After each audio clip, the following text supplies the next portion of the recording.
नमो अरिहन्ताणं नमो सिद्धाणं नमो आयर्याणं नमो वज्रायाणं नमो लोये सर्वसाहुणं मोक्षमार्गस्य नेतारं भेदारं कर्मभूभृतां ज्ञातारं विश्वतत्त्वानां वन्दे तद्गुणलब्धये।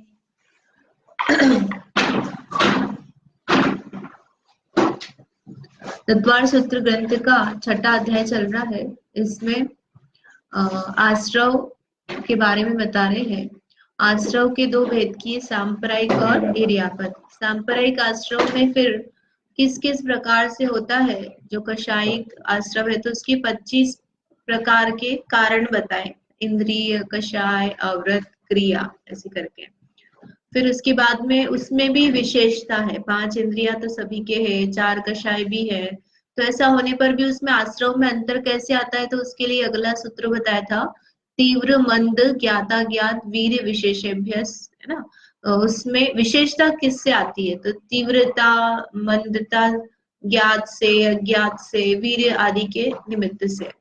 तो उसमें आगे बता रहे हैं कि वो जो तीव्रता मंदता का आधार है, अधिकरण है, तो वह सूत्र नंबर 7 में हमने शुरू किया था कि अधिकरण जो है वह कैसा है, जीव और अजीव रूप है।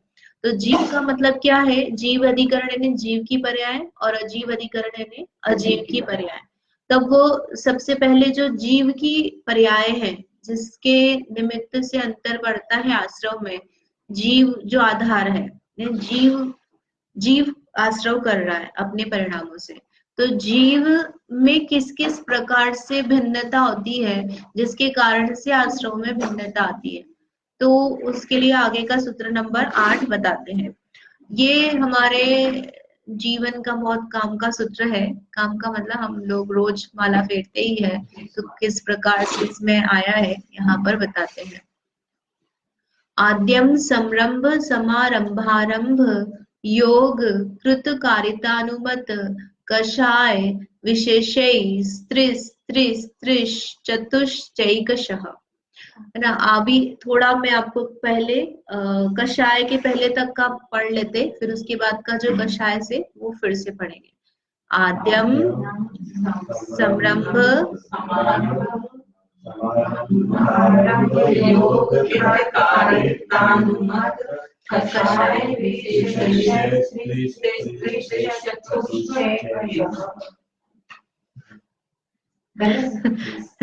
यहाँ तक तो सही है ना। यहाँ के बाद में यहाँ ये जो होता है ना, इतने सारी बार आ जाता है, तो 3 बार है, तो क्या कैसे करना, विशेषई स पहले बोलना, श के साथ में ना, इसके साथ में स बोलना, विशेषई त्रिस त्रिस, है ना। ये यहाँ पे ये विशेषई त्रिस चतुश्चैकशः, चतुष ना, श में च, चतुष श के साथ में बोलना, चतुश्चैकशः। कैसे बोलेंगे इसको, चैकशः, चैकशः। हाँ, आई बोलते ना, आई दो मात्रा है, चैकशः। तो विशेषै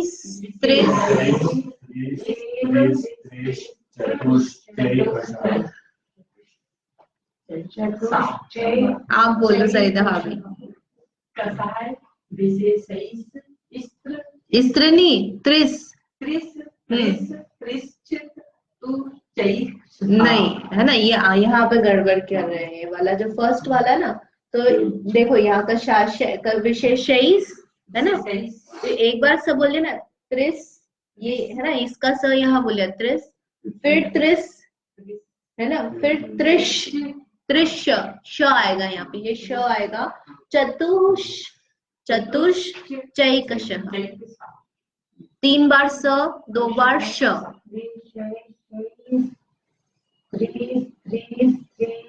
चतुश्चैकशः। ये थोड़ा आपको बार बार बोलोगे तो बैठ जाएगा। उसको तोड़ करके आप पहले बोलो धीमे धीमे धीमे, और फिर उसको आप फिर जैसे हम बोलते हैं वैसा बोलना है। तो उसमें आधा अक्षर जो है वो पहले वाले के साथ लेना। तो अभी अपन तोड़ के बोल रहे हैं इसलिए वो अपने को ऐसा लग रहा है अजीब सा, लेकिन जब एक साथ बोलेंगे तो फिर दिक्कत नहीं आएगी ना। पढ़ते साथ में एक बार। आद्यम समरंभ समारंभारंभ योग कृत कारितानुमत कषाय विशेषैः त्रिस त्रिस त्रिश चतुष चैकशः। बराबर। क्या मतलब है इसका कि जीव का अधिकरण में किस किस प्रकार से भिन्नता है। तो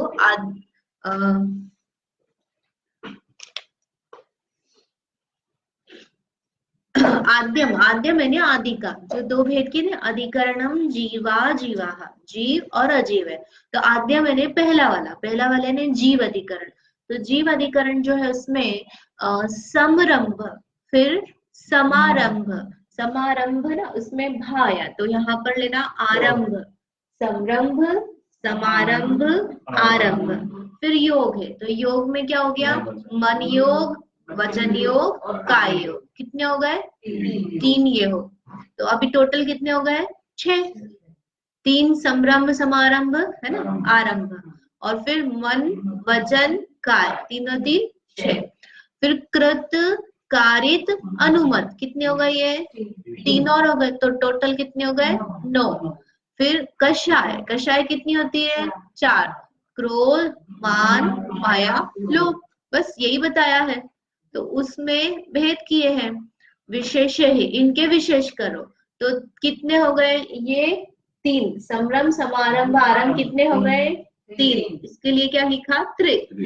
फिर उसके बाद में योग, योग कितने हैं, 3, तो उसके लिए फिर से 3 आया, 3। फिर कृत कारित अनुमत कितने हैं ये, 3, तो ये 3 आया। फिर चतुष, चतुष यानी कषाय। इस तरह से एकशः यानी एक एक के साथ में, यानी संरंभ के साथ में आप सब लगाओ, ये योग लगाओ, तीनों कृतकारित अनुमोद लगाओ, और कषाय, यानी एक एक के साथ में आप सब भेद बनाते जाओ। तो ऐसे करके ये कितने प्रकार से हो जाते हैं, 108 प्रकार से हो जाते हैं। इसी में बताया है ना, ये जो पढ़ के आए हैं उसी के भेद बताए हैं। तो ये कषाय में क्रोध मान माया लोभ, ऐसे 4 और कर लेना।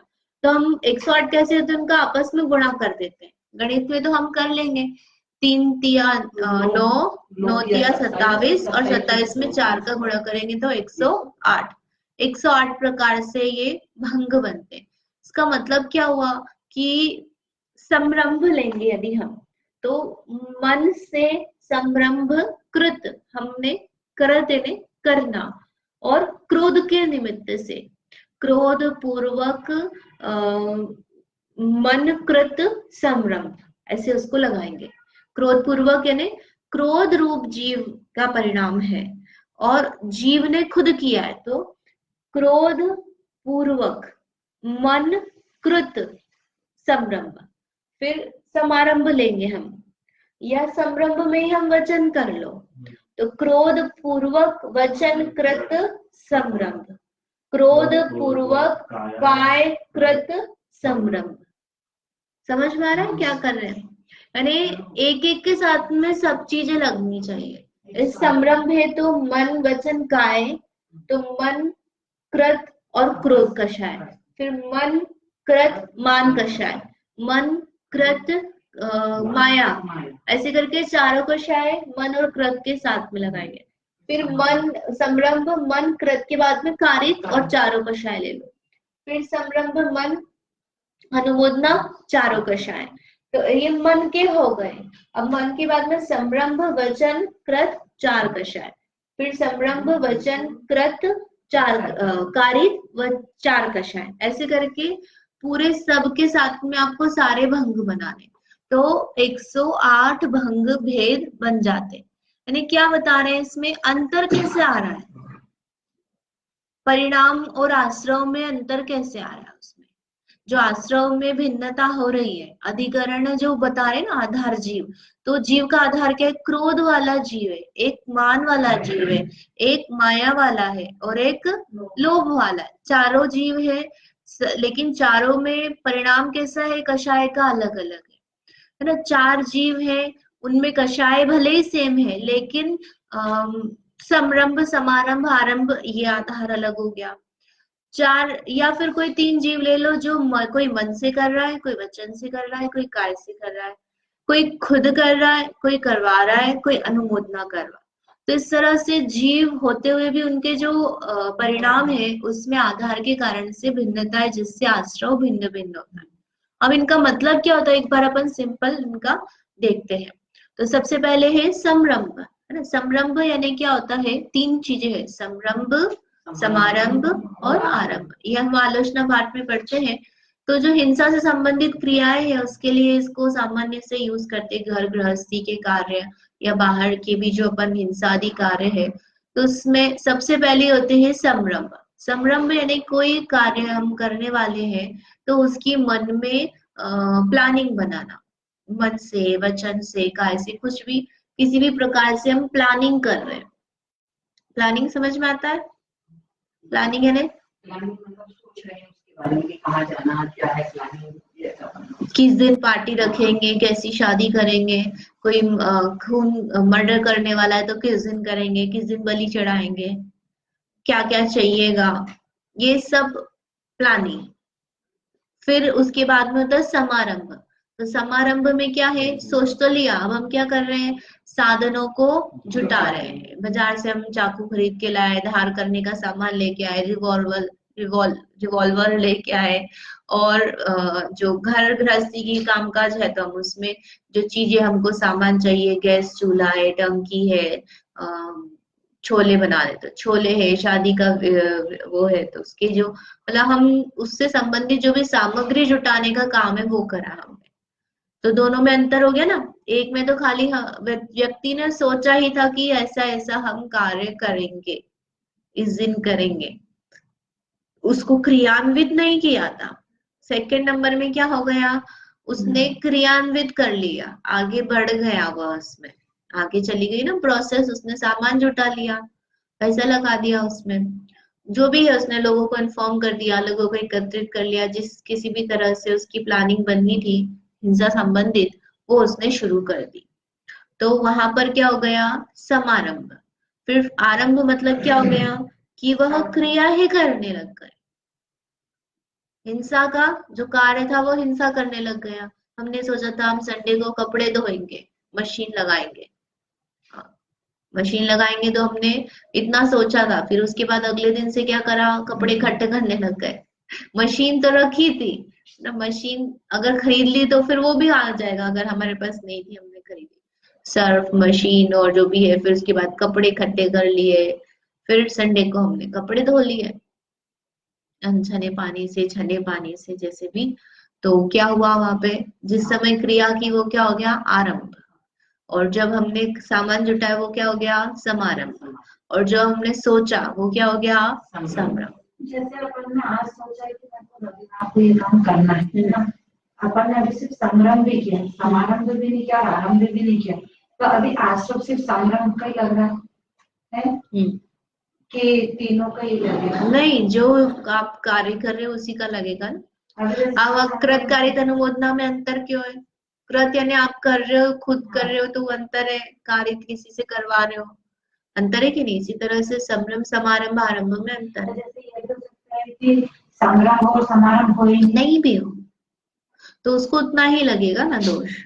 वचन उसका विचार पलट गया कि नहीं, अपने को ऐसा नहीं करना, या हम नहीं करेंगे, चलो कैंसिल करो, कहाँ अपन इतने पचड़े में पड़े, नहीं करना, तो कभी-कभी ऐसा हो सकता है समारंभ हुआ तो क्रिया कर ली, मतलब वो तो उसने सबका, हाँ समारंभ हुआ है तो समारंभ किया ही है ना, बिना योजना के थोड़ी ना कार्य। मतलब भले इंस्टेंट भी सोचा उसने कि जस्ट अभी सोचा मैं मशीन लगाऊंगी, और मशीन लगाने के लिए फिर लगाना शुरू कर दिया, तो उसकी पहले दोनों चीजें हुई ना, विचारा उसने, फिर चीजें इकट्ठी की और फिर मशीन लगाई, हो ही गई। हाँ, और अकेला समारंभ और आरंभ हो ये जरूरी नहीं है। और यदि संभ्रम समारंभ हो भी और आरंभ भी करे तो भी जरूरी है। हाँ बाकी तीसरे नंबर के पहले तो होना जरूरी है। हाँ, हो ही जाएंगे स्वाभाविक रूप से। वो चैन ही इस प्रकार का चिंतन इत्यादि होकर के तीनों काम फिर बन जाते हैं। फिर है योग। योग यानी क्या? मन वचन काय की क्रिया। मन के निमित्त से कर रहे हैं, वचन के निमित्त से कर रहे हैं, या काय के निमित्त से। जो आरंभ की क्रिया है वो काय के निमित्त से कर रहे हैं, या किसी को मारना है या मरवाना है, जो वचन के निमित्त से कार्य हो रहा है, या मन के निमित्त से है, कैसे कैसे क्या करना है। कोई लेखक है ना, लेखक लिखने का कार्य है तो वो पहले सोचेगा कि मैं लिखूंगा, फिर मन में ही बैठकर लिख रहा है वो क्या क्या लिखना है, मुझे स्टोरी बना रहा है। हिंसा की बात नहीं, एक एग्जाम्पल ले रहे हैं अपन की हिंसा से ही रिलेटेड नहीं है। तो इस तरह से मन से भी क्रियाएं चलती है। इसमें तो अपना आत्मा की परिस्पंदन है योग। हाँ इसमें वही आएगा ना। हाँ, वो ले लो तो उसके निमित्त से ही होगा ना। मन वचन काय के भी निमित्त से जो परिस्पंदन है उसमें अंतर बनता है ना। ठीक है, जैसे जैसे अपन आगे पढ़ेंगे योग का तो उसमें मन योग का, वचन योग का, काय योग का, तीनों का काल अलग अलग बनता है, और उसमें योग अवस्थाएं भी भिन्न भिन्न बनती है। फिर है कृत, कारित और अनुमोदना। तो कृत यानी क्या हो गया? वह स्वयं हम हिंसा इत्यादि का कार्य कर रहे हैं, खुद करना। उसे क्या कहा?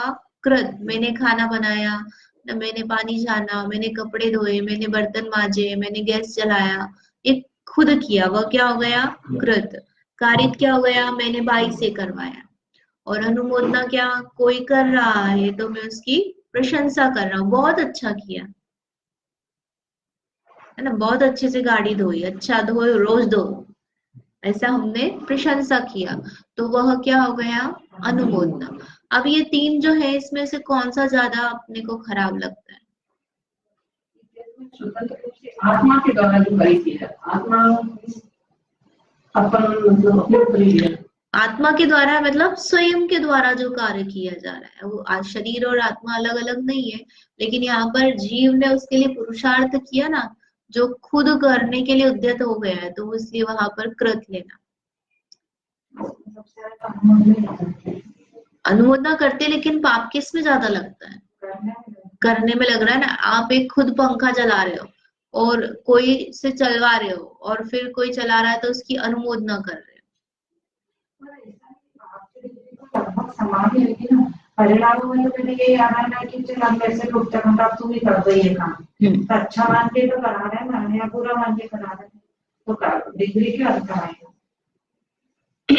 तो ये एग्जाम्पल ठीक है, पर जैसे किसी का मर्डर कर दो, हाँ तो भाई मर्डर वाले को ना कि मर्डर खुद ने कर दिया तो ज्यादा उसको सजा मिलेगी, किसी से करवाया तो और सिर्फ अनुमोदना ही करी तो अनुमोदना करने की तो क्या सजा मिलती है? मतलब वो अनुमोदना की सजा नहीं मिलती है, जैसे वो चुपचाप बैठे हुए देख ही रहा है, वो मना भी नहीं कर रहा है, तो उसमें एक तरह से अनुमोदना ही हो गई, तो वो इतना बड़ा दोष नहीं है एज कम्पेयर टू खुद ही करने लग जाए, मतलब खुद बच्चे को मारने लग जाए, मारने पीटने लग जाए, और एक कोई बोल रहा है कि तुम मारो इसको, ये बच्चा बहुत मस्ती कर रहा है, तुम्हारे बच्चे को मारते क्यों नहीं है, 2 चापट लगाओ, चुपचाप बैठा उसको। एक खुद ही मारने लग जाए दूसरे के बच्चे को और फिर कोई कर रहा है, मार रहा है, अच्छा ये बच्चा बहुत मस्ती कर रहा था, ये चुपचाप बैठाने के लिए।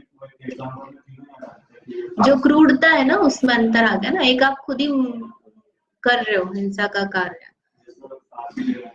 राजा ने बोला तो राजा ने करा, उसको तो कारित हुआ, राजा ने दूसरे से करवाया, कृत में जो फांसी दे रहा है वो कृत, और जो लोग सब देख रहे हैं वहां पर लेकिन फिर भी क्या है कि राजा सैनिक को उसमें जो दोष, जैसे राजा ने दिया, गलत दिया, मतलब जैसे अपन बोलते हैं ना कि सेनापति है तो सेनापति लड़ता है, लेकिन फिर भी राज्य कौन चलाता है, तो वो दोष अलग अलग लोगों को अलग अलग लगते हैं।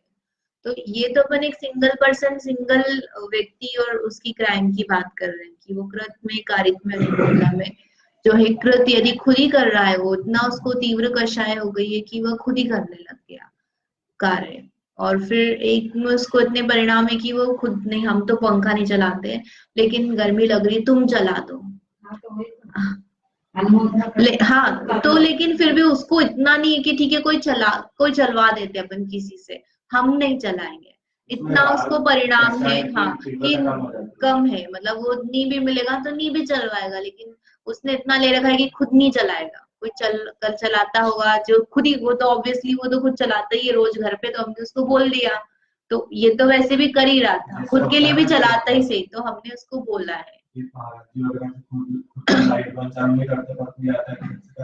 हम अपने घर पे करते ही है ना, तो हम चलाते ही हैं, तो हम तो वैसे भी कर ही रहे हैं, तो इसलिए उनको बोल दिया, लेकिन तो वहां कारित है, लेकिन क्योंकि कहा है हमने हमारे उद्देश्य से वो जला रहा है, तो इसलिए नहीं है तो होता ही नहीं ना, भंग ही नहीं बनता अगर वहां पाप नहीं होता तो, है लेकिन कारित कृत जितनी डिग्री नहीं है उसमें, लेश्यापन का शाय जो है उसके आसक्ति और इत्यादि जो परिणाम है उसमें कृत में और कारित में अंतर हो गया, तो आया ना, तभी तो वो आरंभ में तो करने ही लग गया ना कार्य, लेकिन वहां पे भी दोष तो शुरू हो गया है।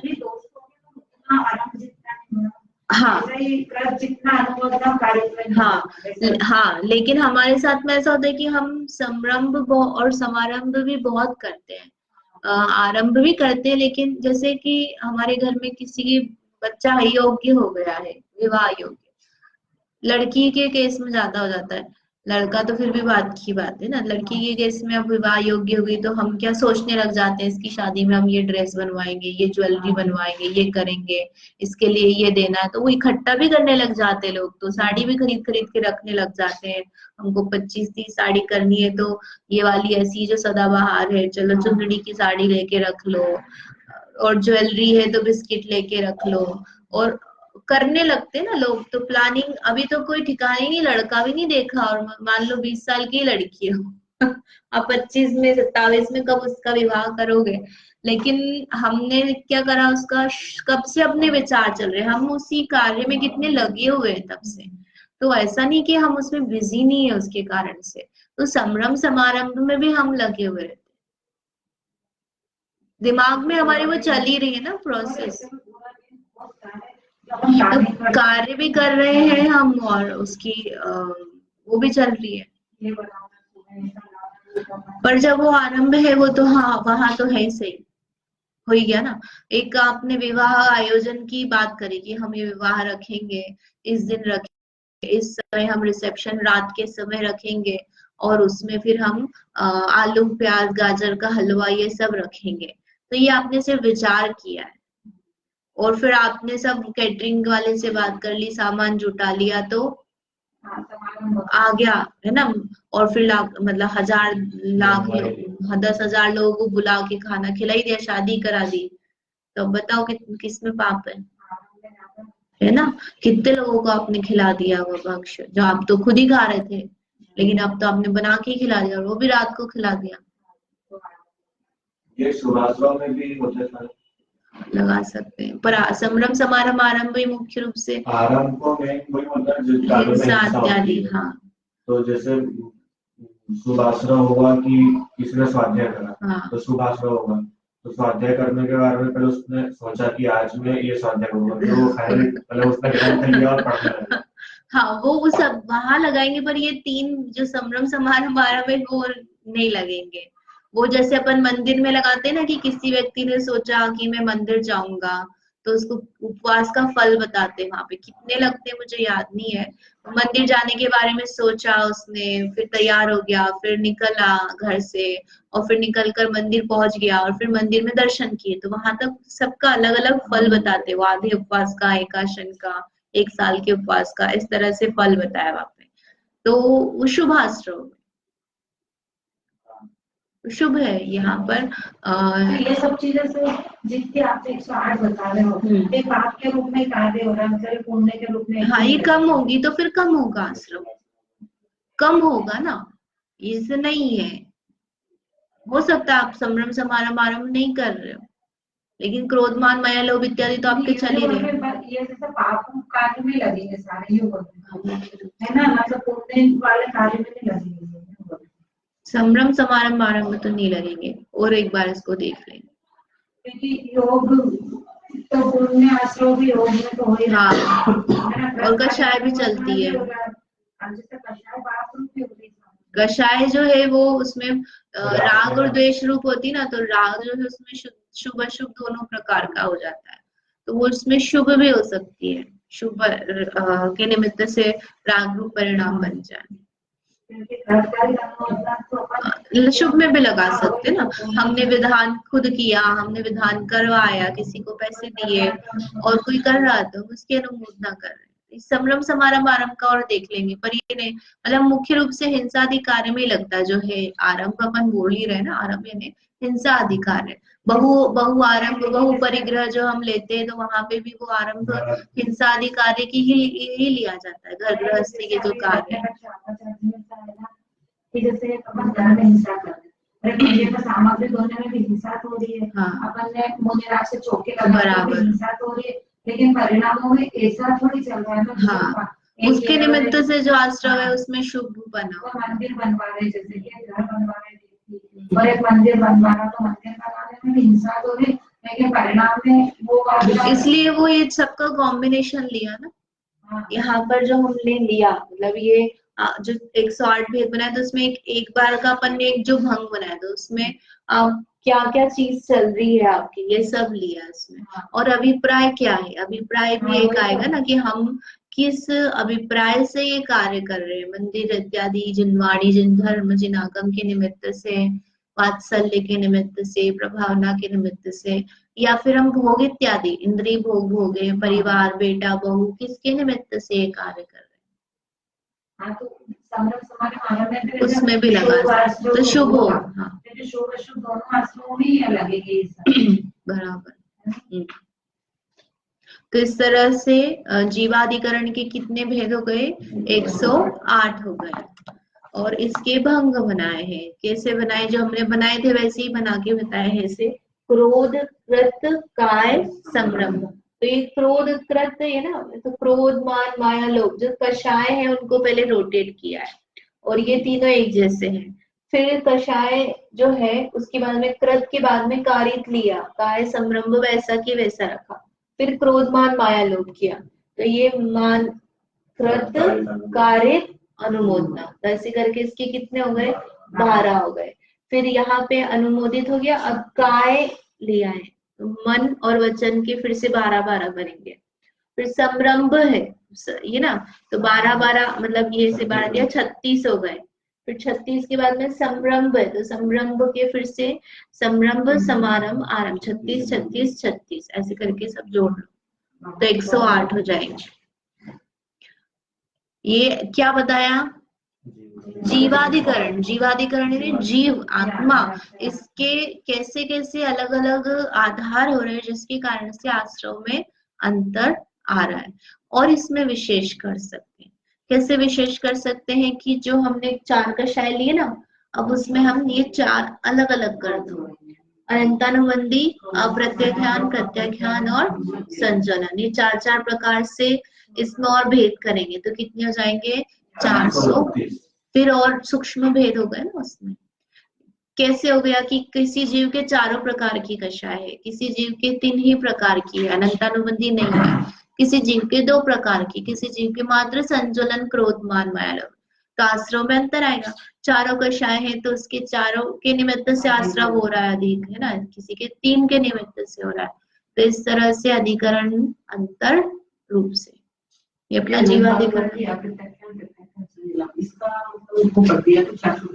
हाँ, मतलब जो 4 प्रकार के हैं, तो ये जो 108 है, अनंतानुबंधी, प्रत्याख्यान, प्रत्याख्यान, संचलन, इन 4 के निमित्त से 108 108 108 108 ऐसे करके भेद हो गए 432।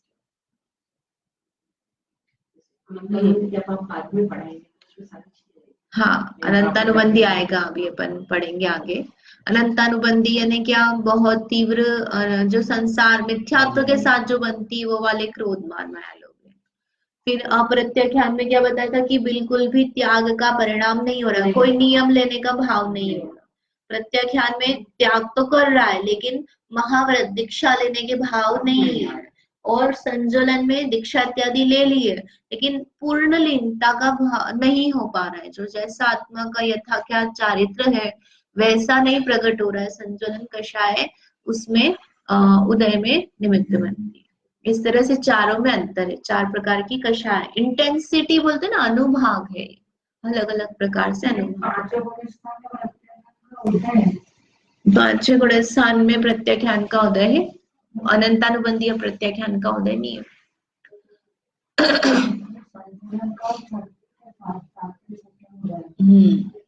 पांचवे में भी छठे सातवें की अपेक्षा प्रत्याख्यान तो लगता होगा क्या? तो 5वें गुण स्थान है तो उसको छठे सातवें गुण मतलब श्रावक नहीं तो प्रत्याख्यान आ गया ना उसमें, थोड़ा उसके त्याग है, थोड़ा नहीं है। अप्रत्याख्यान तो यदि बिल्कुल भी त्याग नहीं है, अप्रत्याख्यान के उदय में तो बिल्कुल भी त्याग नहीं कर पा रहे। नियम कुछ भी नहीं, व्रत इत्यादि जो है दोनों में से एक समय में एक ही लेगा ना। नहीं, एक समय में यदि कोई मिथ्या दृष्टि जीव है तो उसको यदि क्रोध का उदय है तो उसको अनंतानुबंधी क्रोध, अप्रत्याख्यान क्रोध, प्रत्याख्यान क्रोध और संज्वलन क्रोध, इन चारों प्रकार के क्रोध का उदय आता है। यदि कोई सम्यक दृष्टि जीव है तो उसको अनंतानुबंधी नहीं है लेकिन व्रत भी नहीं है तो उसको 3 प्रकार के क्रोध का उदय आएगा, अप्रत्याख्यान, प्रत्याख्यान और संज्वलन क्रोध। कोई व्रती है, प्रतिमाधारी जीव है, सम्यक दृष्टि है, तो यदि उसको क्रोध का उदय है तो 2 प्रकार के क्रोध का उदय होगा, प्रत्याख्यान और संज्वलन क्रोध। कोई मुनिराज है तो उनको मात्र संज्वलन क्रोध का उदय होगा। क्या भाव नहीं है? क्रोध नहीं है, हाँ, और नियम लेने का भाव नहीं है। नियम लेने का भाव नहीं है ना, तो अप्रत्याख्यान का उदय है ना वहां पे। ये जब तक ये नहीं जाएगी तब तक ये भी इनका उदय है ही है नियम से, यानी ये चारों का एक साथ चलता है, बंध भी होता है। एक जाएगी तो 3 का उदय रहेगा ही रहेगा, इसका उदय है तो इन दोनों का भी उदय रहना।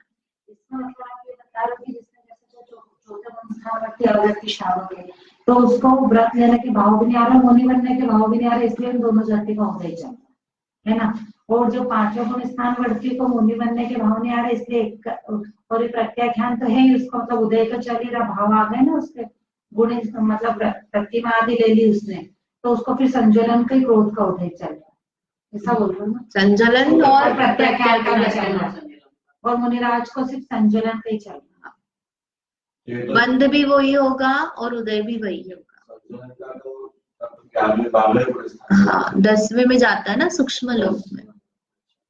अच्छा, वो जो कषाय फिर जो प्रॉपर चल रही फिर योगी बचता है जो एरिया पर कषाय तो 10वें तक चली जाएगी। इस तरह से इसलिए भेद है इनमें, इन चारों के निमित्त से भी अनुभाग, मतलब आप सिर्फ किसी को संज्वलन कषाय ही बची तो वो बांधेगा भी वही वाली, किसी को ये दोनों बची तो यही दोनों का बंद होगा। वो तो है नहीं तो बंद हो जाती है। इस तरह से जीवाधिकरण का प्रकरण हुआ, इसमें और विशेष है वो अपन आगे थोड़ा कल देखेंगे। कुछ प्रश्न इसमें?